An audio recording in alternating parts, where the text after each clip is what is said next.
Chef Anthony here, cooking up a great bunch of asparagus on the induction burners from Wolf. I got the 2-burner induction, got the cast iron hot. I'm heating it up to about 80%, okay? The induction, great source of heat. We're heating up 2 magnetrons together to create that friction, creating that energy, creating us a nice, even cooking surface. Once again, I can put my hand right here. As long as I'm not touching the pan, I won't get burned. That's how efficient and amazing induction is. Other than boiling water in 90 seconds, we can make some asparagus really fast too. So let's grab a little olive oil, very nice tablespoon, pop right in there, okay? We're gonna put about 12 to 15 asparagus right in the bottom there. We're gonna get them to start to heat up at the bottom.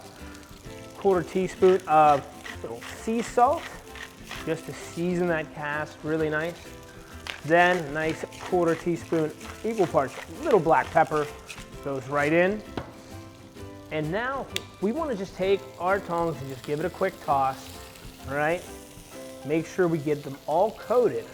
This is going to take 2 to 3 minutes. We're going to get a nice crisp crust on the bottom. They're going to be tender in the center. They're going to be amazing. Give them a couple minutes. Okay, it's been about 3 to 5 minutes here, probably about 4.5. We're looking at some great asparagus.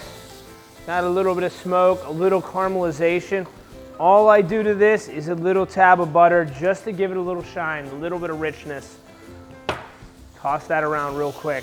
Look at that. Perfect caramelization on there. Great fibrous. That's great. I swear cast iron makes everything taste so much better, but for all intents and purposes, a little bit of drier heat method, but rich and amazing on this asparagus.